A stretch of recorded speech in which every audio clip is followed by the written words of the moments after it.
آج ہم نیول war college Lahore میں موجود ہیں.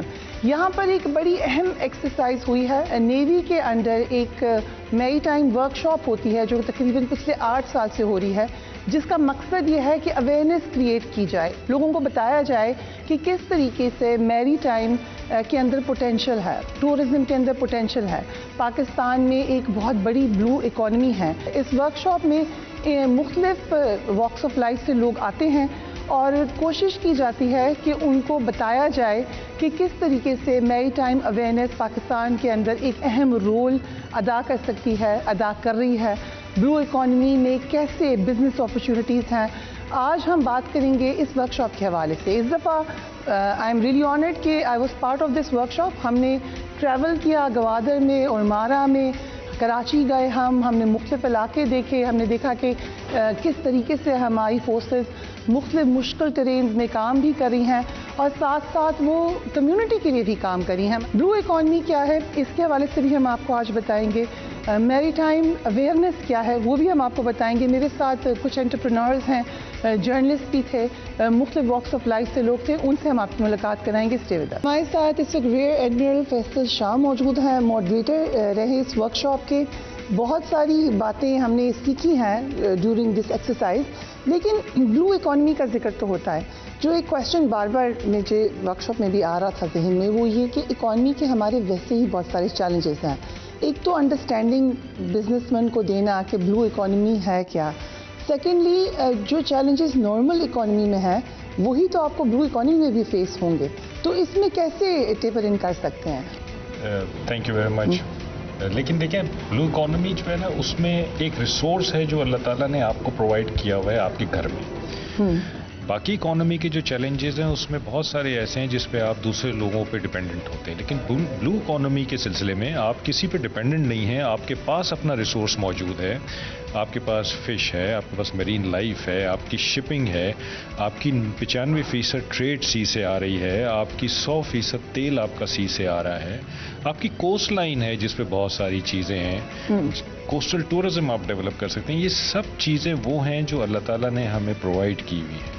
ہمیں صرف ان کو ایکسپلائٹ کرنا ہے، ان کو کیپٹلائز کرنا ہے. سو اندازاً کتنا پوٹینشیل ہے اور ہم نے کتنا اس کو ابھی فائدہ اٹھایا ہے، اگر ہم پرسنٹیج وائز پوچھیں تاکہ لوگوں کو سمجھ آئے؟ انفارچونیٹلی ہمارا رجحان اس طرف بڑا کم رہا ہے ابھی تک، لیکن پچھلے 4-5 سال سے ہم دیکھ رہے ہیں کہ ہمارا رجحان اس طرف ہوا ہے، توجہ اس طرف ہوئی ہے گورنمنٹ کی بھی اور باقی لوگوں کی بھی.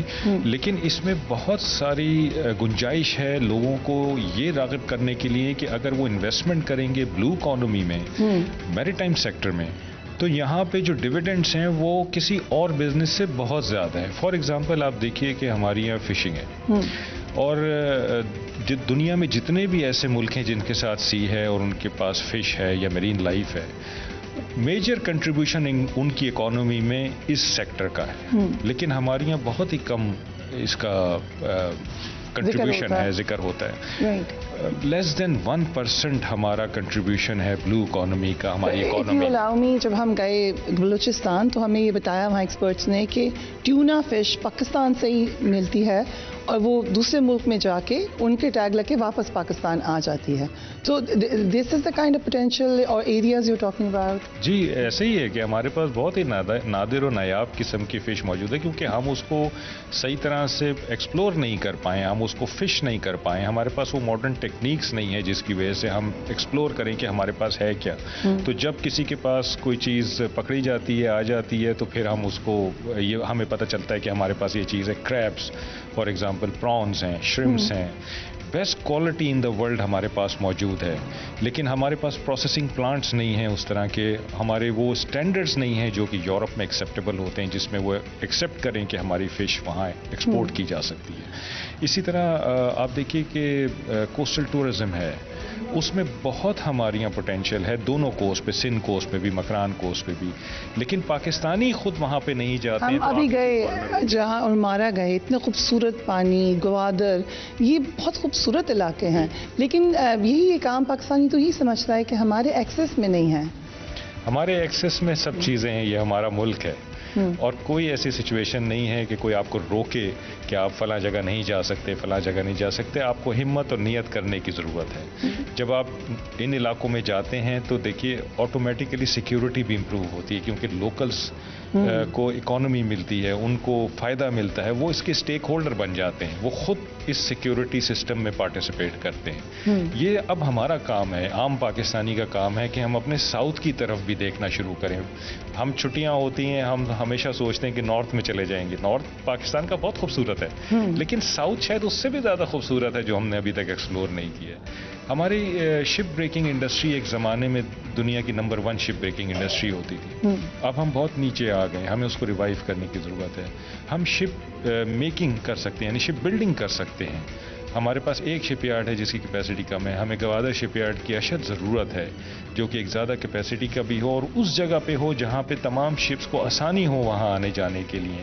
پرشین گلف سے اتنے شپس نکلتے ہیں، 22 ملین بیرل کا آئل وہاں سے روزانہ نکلتا ہے. کتنے شپس وہ لے کے جاتے ہوں گے اور ہمارے پاس سے، ہماری ناک کے نیچے سے گزرتے ہیں. ان کو ریپیئر مینٹیننس کی ضرورت ہوتی ہے، تو گوادر وہ پوزیشن لوکیشن پرووائڈ کرتا ہے. تو جب آپ گوادر کی بات کریں، ہم شیئر بھی کر لیتے ہیں کہ مشاہد حسین سید صاحب آئے ہوئے تھے کل، اور انہوں نے یہ بات کہی کہ 2 مسئلے ہیں جو کہ پرابلمیٹک ایریاز اس وقت نظر آتے ہیں سی پیک کے حوالے سے. ایک یہ کہ بہت زیادہ بیوروکریسی کی مختلف لیولز ہیں جن کو پار کرنا مشکل ہے ایک عام آدمی کے لیے یا ایون آپ کے فارن انویسٹرز کے لیے. اور سیکنڈلی انہوں نے کہا کہ آبویسلی سیکیورٹی از اے مین ایشو. آپ کو کیا لگتا ہے سی پیک کے حوالے سے آپ کی کیا کنسرنز ہیں اف اینی؟ ہم کیا بہتر کر سکتے ہیں اور ہم کہاں کھڑے ہیں؟ دیکھیے، ہمیں سی پیک کو ایک اسپیشل پروجیکٹ کی طرح لینا چاہیے، ہمیں اس کو ایک نارمل بزنس کی طرح نہیں لینا چاہیے. بیوروکریٹک ہرڈلس ہوتی ہیں، ہر ملک میں ہوتی ہیں، لیکن وہ ایک نارمل بزنس کے لیے ہوتی ہیں. سی پیک ایک ہماری خوشحالی کا ضامن ہے، ہمارا مستقبل ہے، اور ہم جتنا جلدی اس کو پالیں گے، اس کو مکمل کر لیں گے، اتنا جلدی ہم اپنے فیوچر میں پہنچ جائیں گے. تو ہمیں اس کو ایک اسپیشل پروجیکٹ کی طرح لینا چاہیے، اس کے اسپیشل رولز ہونے چاہیے، اسپیشل ہینڈلنگ ہونی چاہیے. جہاں تک سیکیورٹی کا تعلق ہے، دیکھیے سیکیورٹی لا انفورسمنٹ ایجنسیز اور سیکیورٹی ایجنسیز پرووائڈ کر رہی ہیں. عوام کا اس میں کیا کردار ہے یہ ہمیں دیکھنے کی ضرورت ہے. میں اوور آل اگر ملک کی سیکیورٹی کی بات کروں جس میں سی پیک پروجیکٹس بھی آ جاتے ہیں، تو عوام اس میں کیا کردار ادا کر رہی ہے. اگر ہمارے سامنے کوئی مشتبہ چیز ہوتی ہے، مشتبہ شخص ہوتا ہے، کیا ہم کسی کو رپورٹ کرتے ہیں؟ کیا ہم کسی کو بتاتے ہیں؟ کیا ہم چوکنا ہیں؟ کیا ہم دیکھ رہے ہیں؟ ہمارے آنکھ اور کان کھلے ہیں؟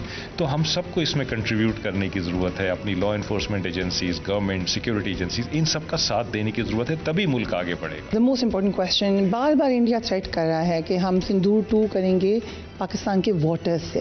اس دفعہ تو ہم نے ٹارگٹ ہی وہاں سے کیا ہوا ہے. آپ نے دیکھا ہے مودی جی ہوں، ان کی کوئی اور ڈیفینس منسٹر ہوں، یہی بات کرتے ہیں. کس طریقے سے پاکستان نیوی دیکھتی ہے اس تھریٹ کو؟ یہ آپ نے اچھا سوال کیا. دیکھیے اسی کی کیوں بات کرتے ہیں یہ سمجھنے کی ضرورت ہے. نیوی ان کی واحد فورس ہے جس کا کوئی نقصان نہیں ہوا مارکہ حق میں، تو وہ نیوی پہ کھیل سکتے ہیں. وہ کہہ سکتے ہیں کہ ہماری بڑی اسٹرانگ نیوی ہے اور ہم یہ کر سکتے ہیں، وہ کر سکتے ہیں. بالکل ہے ان کی اسٹرانگ نیوی، اور ان کی یہ اسٹرانگ نیوی مئی 2025 میں بھی تھی، 1971 میں بھی تھی اور 1965 میں بھی تھی. لیکن کیا وہ کچھ کر سکے؟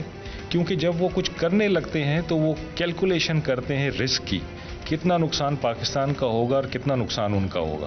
جب وہ رسک کیلکولیشن ان کے سامنے آتی ہے تو ان کو گھاٹے کا سودا لگتا ہے. وہ رسک کیلکولیشن مئی 2025 میں بھی وہی تھی، آج بھی وہی ہے، 1971 میں بھی وہی تھی اور 1965 میں بھی وہی تھی، جس کی وجہ سے وہ آگے نہیں بڑھ سکے. تو یہ گیدڑ بھپکیاں ہیں، وہ کچھ نہیں کر سکتے. ان کو جو شوق ہیں اپنا نیٹ سیکیورٹی پرووائڈر بننے کا، بلو واٹر نیوی بننے کا، وہ سب ملیا میٹ کر دیے ہیں پاکستان نے. اگر وہ کچھ کر سکتے ہوتے تو مئی 2025 بہترین موقع تھا کرنے کا، کیونکہ ہوا میں اور زمین میں ان کے نقصانات ہو رہے تھے. اور جو اچھے لیڈرز ہوتے ہیں، جو کہ کیپیبل لیڈرز ہوتے ہیں، وہ اپنے ایک سیکٹر کے تھیٹر کے نقصانات دوسرے تھیٹر سے پورے کرتے ہیں. لیکن وہ یہ نہیں کر سکے.